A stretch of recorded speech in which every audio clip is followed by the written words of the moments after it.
મારી એકવાર હગાઈ થઈ હતી જીવનમાં બધું એક જ વાર બન્યું અને ઉત્તર ગુજરાતમાં હું સૌથી પહેલા કન્યા જોવા ગયો બોલો તે હું આમ કરીને આમ ગયો ને એ ભેગો જ હજી તો આમ ઉત્તર ગુજરાતમાં હવે અમારો પાટીદાર સમાજ મોટો તે મને ઉત્તર ગુજરાતમાં એ ઊંડાણનું ગામ છે અને અભણ કન્યા હા એ જે ઘટના બની હાવ તમને આમ હામી કહું લ્યો ત્યાં ગયો ને એટલે બરોબર હજી તમે દરવાજામાં ગયો તો અહીંયા જે છોકરો ઉભો હતો મને કે તમે લેટ આવ્યા મને કે લેટ આવ્યા મેં કીધું લેટ કાંઈ નહીં 7:30 ટાઈમ હતો 7 વાગ્યામાં આવ્યો છું મને કેમ નહીં લેટ આવ્યા હવે શિયાળાનું ટાણું હતું આવું જ ફૂલ ઠંડી એટલે મેં કીધું ભાઈ હું લેટ નથી આવ્યો હું ટાઈમે જ આવ્યો છું 7:30 ટાઈમ હતો ને 7 વાગ્યામાં આવ્યો છું મને કે એમ નથી કેતો નાકમાંથી લેટ આવ્યા મેં કીધું ભાઈ હું નાકમાંથી નથી આવ્યો રાજકોટ થી આવ્યો છું મને કેમ નહીં નાકમાંથી લેટ આવ્યા મેં કીધું એમ કે ને શેડા આવ્યા છે પછી ખબર પડી એને લેટ કે આમે જે લોકો જોવા ગયા હોય ને ખબર હોય આમ રૂમમાં આપણે હામી હામી ખુરશી મૂકા પછી ઇન્ટરવ્યુ લેવાનું 2 જણા સાહેબ આમ હામી હામી ખુરશી મૂકાણી અને અમે 2 જણા બેઠા હતા 2 જણા આમ આમ કરી આમ એક આમ ઊંચી આમ ક્રોસમાં જોઈ લે એકબીજાને સામું પણ ઉપાડ ન થાય અહીંયા બોલાય અહીંયા તો હજી નથી બોલા હા અને વચ્ચે કહી દો ભલે તમે ગમે એવા હિંમત વાળા હોય ગામ તમારા બીતું હોય પણ તમારા ઘરવાળા છે તમને એમ કહેવાય રૂમમાં પૂરીને 2 ફડાકા મારે બાયણે નીકળીને કયો કહી શકે મને મારી ન કહેવાય હાથી સાહેબ બરોબર 2 આમ ખુરશી મુકાણી પણ તોય થોડીક આમ હિંમત કરી મેં પ્રશ્ન કર્યો મેં કીધું તમારું નામ શું છે કે મારું નામ આ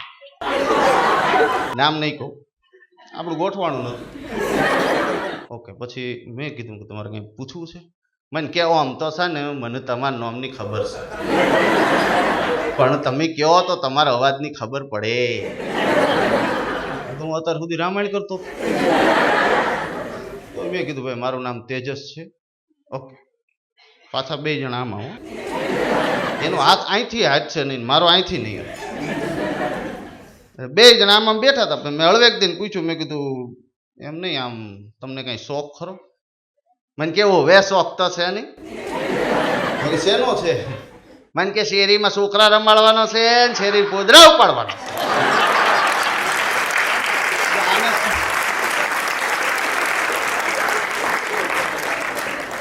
પેલામાં જ મગજ ઉયું ગયું મારું તો કરવું શું એમ મેં કીધું જવા દે તમને રસોઈ કરતા કઈ આવડે છે પછી તો હું પાવરમાં રસોઈ કરતા આવડે છે મને કેવું વે રસોઈ કરતા આવડે છે ને મેં કીધું એમ નહીં પણ આમ શું આવડે મને કે લોટ બોધતા આવડે પણ રોટલી કરતા નહીં આવડે શાક સમારતા આવડે પણ વઘારતા નહીં આવડે મેં કીધું એમ નહીં તો આ તમારે ઘરમાં તમારા બાને કયો શીખવાડે કે મારે એવું છે અડધું મારા પપ્પા કરે ને અડધું મારી મમ્મી કરે એટલે તમે અડધું શીખી લેજો લે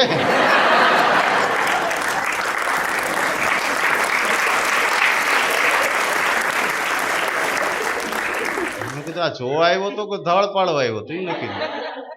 મેં કાંઈ વાંધો નહીં હશે મેં હળવેક દિન પૂછ્યું તમને ગાતા આવડે આપણે ઘરેમાં રસોઈયાણી રાખી લેવું પણ જો ગાતા આવડે તો કયો એમ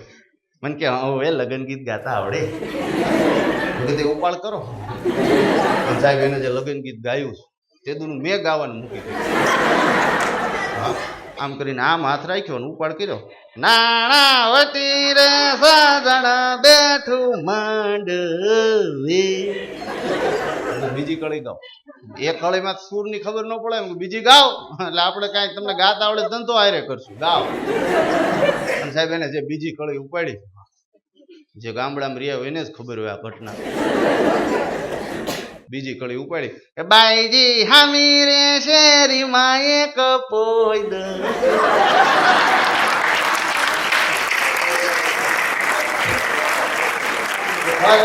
કરો ને કુંડાડ્યું વૈસમાં ખોહો ને હાથીયું વળતા લેતા રે જાય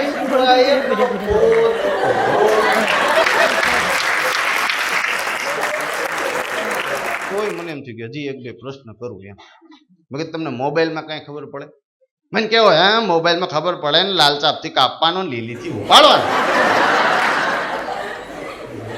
બધાને પડે એમ નહીં ફેસબુક વોટ્સઅપ કઈ આવડે છે એમ આવડે મને કે એમાં શું હતું, તમે ચલાવી લેજો, હું પાછળ બેસી જઈશ. મેં પૂછ્યું, મેં કીધું તમે આ મોબાઈલ કઈ કંપનીનો વાપરો છો? મને કે BPL નો. બધા ફ્રીજ ને ટીવી તો જોયા, મોબાઈલ કીધી તો મને કે તમે કઈ કંપનીને વાપરો છો? મેં કીધું હું હોન્ડા કંપની, અને પાછો ડીઝલ થી ચાલે. ડીઝલ નો હોય તો કીધું કેરોસીને ચાલે. મેં કીધું તમારે કઈ પૂછવું છે? મને કે હા, કે આમ તો મને બધી ખબર છે, પણ તમે અત્યારે શું કરો છો? મેં કીધું અત્યારે તો કીધું ઇન્ટરવ્યુ લઉં છું. પણ એમ નહીં કે તમે કરો છો શું? એટલે મેં કીધું હું છે ને આમ B.Ed પૂરું થઈ ગયું, હજી મારું MA ભણવાનું ચાલુ છે. તો મને કે કશો વાંધો ને, આપણું ગોઠવાય, તમે ભણજો, હું કાંઈ તમારા ચોપડા નહીં ફાડી નાખું. બારી ટપીને ભાગી ગયો, કેવાય નો રહ્યો, કાંઈ નથી મેળાવે. પણ સાહેબ મને બીજી ગમતી કવિતા અમારા સાંઈરામભાઈ લખે, પૂજારી મુક્તિઓનો છું, મને બંધન નથી ગમતા. પૂજારી મુક્તિઓનો છું, મને બંધન નથી ગમતા. સતાવે રાત ભર રે પ્રીતના સ્પંદન નથી ગમતા. અને સલામત રાખજે ઈશ્વર બધાના ચાંદલાને તું, સલામત રાખજે ઈશ્વર બધાના ચાંદલાને તું, મને કોઈના તૂટી ગયેલા કંગન નથી ગમતા. કોઈના તૂટી ગયેલા કંગન નથી ગમતા. સાહેબ છેલ્લી કડી મને બહુ ગમે છે કે મારા દેશની માટીને ખરેખર ચાહું છું હું, મારા દેશની આ માટીને ખરેખર ચાહું છું હું, એટલે તો મને ન્યૂજર્સી અને લંડન નથી. સાહેબ આવી આ એવી સૌરાષ્ટ્રની ધરતીમાં હું તમે બેઠા છીએ સાહેબ. અહીંયા એક એક સંત લેવા જાઓ ને ત્યાં ઈશ્વર સૌથી વધારે જો ક્યાં આવ્યો હોય ને તો એ સૌરાષ્ટ્રની ધરતી પર આવ્યો.